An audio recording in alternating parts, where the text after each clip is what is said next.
বন্ধুরা আজ নিয়ে চলে এলাম অত্যন্ত সরল একটা সাধারণ রেসিপি কিন্তু অসাধারণ স্বাদের এই দেশি রেসিপি। আর রেসিপিটা হলো কুচো চিংড়ি বা ঘুষো চিংড়ির ভর্তা। গরম ভাতের সঙ্গে কি যে দুর্দান্ত লাগে, যারা খেয়েছো তারা জানো। তো চলো ঝটপট করে বানিয়ে নিই, আশা করি ভালো লাগবে ভিডিওটা।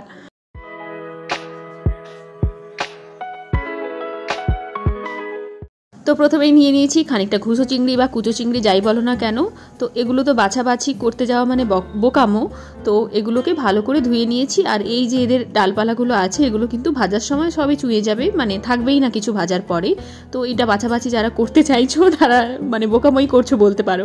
তো খুব ভালো করে কিন্তু ধুয়ে নিও, কারণ এগুলোর মধ্যে খুবই নোংরা থাকে। তো এখানে আমি খুব ভালো করে ধুয়ে নিয়েছি। সঙ্গে যেগুলো লাগছে কিছু কাঁচা লঙ্কা, কিছু শুকনো লঙ্কা, রসুন আর বেশ খানিকটা পেঁয়াজ কুচি। তো পেঁয়াজগুলোকে ঝিরিঝিরি করে কুচি করে নেবে। একটা মিডিয়াম থেকে বড় সাইজের পেঁয়াজ নিও, ব্যাস তাহলেই হয়ে যাবে। তো কড়াই নিয়েছি, কড়াইয়ের মধ্যে অবশ্যই সর্ষের তেল লাগবে, ভর্তা মানেই তো সর্ষের তেল। তো সর্ষের তেল আমি দিয়ে দিলাম। আর সর্ষের তেলটা গরম হলে কি করব, ধুয়ে রাখা কুচো চিংড়িগুলো আমি দিয়ে দেবো। এর মধ্যে আগে থেকে আমি নুন হলুদ কিছুই মাখাইনি, চাইলে তোমরা ওটা মাখিয়ে রাখতে পারো। তো আমি এবার কি করব, এইগুলোর মধ্যেই সামান্য নুন দিয়ে দেব এবং তারপর সামান্য হলুদ দিয়ে এখানেই এগুলোকে ভেজে নেব। আগে থেকে নুন হলুদ তোমরা মাখিয়েই রাখতে পারো, আমি ওটা মাখাইনি, কারণ আমার মনে হয়েছে যে কোনো দরকার নেই, ওটা ভাজার সঙ্গে সঙ্গে দিয়ে দিলেই চিংড়ি মাছ তো খুব তাড়াতাড়ি ভাজা হয়ে যাবে। তো নুন আর হলুদ দিয়ে দিলাম, দিয়ে এগুলোকে খুব সুন্দর করে ভাজা করে নেব।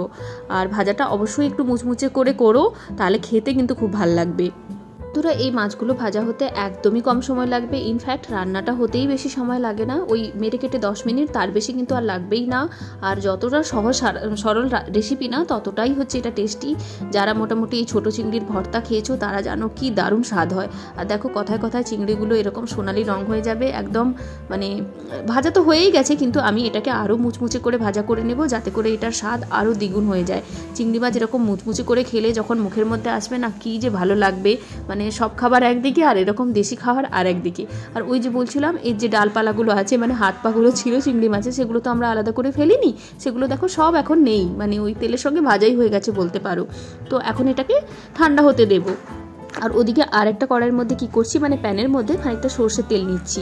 আর সর্ষের তেলটা গরম হলে কি করব, প্রথমে আমি এর মধ্যে যে শুকনো লঙ্কাগুলো নিয়েছিলাম, শুকনো লঙ্কাগুলো ভেজে নেব এর মধ্যে। তো তোমরা কেমন ঝাল খাও সেই হিসাবে ওটা দেখে নিও। আমি তো ঝাল বেশি খাই, আর তাছাড়া ভর্তা এই জাতীয় খাবার না একটু ঝালই ভাল লাগে। তো এর মধ্যে বেশ খানিকটা আমি রসুন দিয়ে দিলাম। আর যতটা পেঁয়াজ নিয়েছি না, তার অর্ধেকটা পেঁয়াজ আমি কি করব, এর মধ্যে দিয়ে দেবো, দিয়ে এটা ভাজা ভাজা করে নেব। আর বাকি কিছুটা পেঁয়াজ আমি কাঁচা অবস্থায় দেবো, তার জন্য তুলে রেখেছি। বাস এবার কি করব, এই লঙ্কা পেঁয়াজ রসুন সব কিছুকে আমি ভালো করে ভেজে নেব।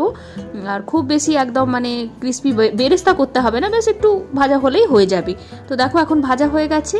আর এদিকে দেখো কাঁচা পেঁয়াজ, ভাজা পেঁয়াজ, খানিকটা ধনে পাতা নিয়েছি, আর লঙ্কাগুলোকে ছোট ছোট করে কুচি করে নিয়েছি।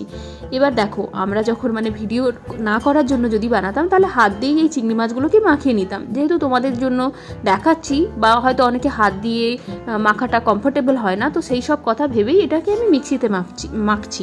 চাইলে তোমরা হাত দিয়েও করতে পারো। আর এর মধ্যে ভাজা পেঁয়াজ, লঙ্কা, ধনেপাতা এগুলোকেও দিয়ে দিলাম। দিয়ে ওই মিক্সির মধ্যে 1 থেকে 2 বার পালসে ঘুরিয়ে নিলেই কিন্তু খুব সুন্দর একদম মাখো মাখো ব্যাপার হয়ে যাবে।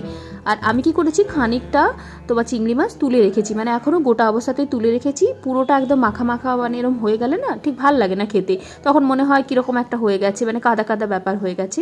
তো সেই জন্য কিছুটা গোটা চিংড়ি মাছ আমি রেখে দিয়েছি, যাতে করে খাওয়ার সময় মুখে গোটা গোটা চিংড়ি মাছগুলো আসে। তো এরপর কি করব, যে কাঁচা পেঁয়াজ, কাঁচা ধনেপাতা আর কাঁচা লঙ্কাটা আছে, তার সঙ্গে এগুলোকে সব ভালো করে আমি মাখিয়ে নেব। আর এর মধ্যে আমি এক্সট্রা করে কিছুই সর্ষের তেল দিচ্ছি না, কারণ ভাজার সময় তো অলরেডি তেল আছে, আর যখন মাছগুলোকে তুলেছি তো তার মধ্যে খানিকটাই তেল ছিল, তো এই জন্য আর তেল দিচ্ছি না। ব্যাস আর কিচ্ছু না, এবার হাত দিয়ে মাখার খেলা। ব্যাস এটা করলেই কিন্তু এই অসাধারণ একটা রেসিপি তৈরি হয়ে যাবে। বন্ধুরা মাঝে মাঝে দেখবে ভালো মন্দ খেতে খেতে না আমাদের মুখে রুচি চলে যায়, তখন কিন্তু এই রকম সাধারণ দেশি রেসিপিগুলো খেয়ে দেখো, মুখে রুচি কিন্তু ফিরে আসতে বাধ্য। এটা কিন্তু আমি গ্যারেন্টি নিয়ে বলতে পারি। তো যাই হোক, কারা কারা চিংড়ি মাছ খেতে ভালোবাসো সেটা কিন্তু অবশ্যই তোমরা কমেন্ট করে আমায় জানিও। আর দেখো কথায় কথায় আমাদের ঘুষো চিংড়ির ভর্তা বা কুচো চিংড়ির মাখা যাই বলো না কেন, রেডি হয়ে গেছে। নামে যাই বলো না কেন, জিনিসটা কিন্তু খেতে অসাধারণ হয়। যারা খেয়েছো তারা তো জানোই, আর যারা খাওনি ঝটপট করে গরম ভাতের সঙ্গে এটা বানিয়ে খেয়ে ফেলো। 10 মিনিট সময় লাগবে। আর বলছি তো, যখনই হচ্ছে রুচি চলে যাবে মুখ থেকে, এরকম একটা দেশি খাবার বানিয়ে খেও, একদম দেখবে রুচি ফিরে চলে এসছে। তো এটাই ছিল আজকের রেসিপি। হোপ ভালো লাগলো, আর কেমন লাগলো অবশ্যই সেটা তোমরা জানিও। নতুন একটা ভিডিও নিয়ে খুব তাড়াতাড়ি দেখা হয়ে যাবে। সবাই খুব ভালো থেকো।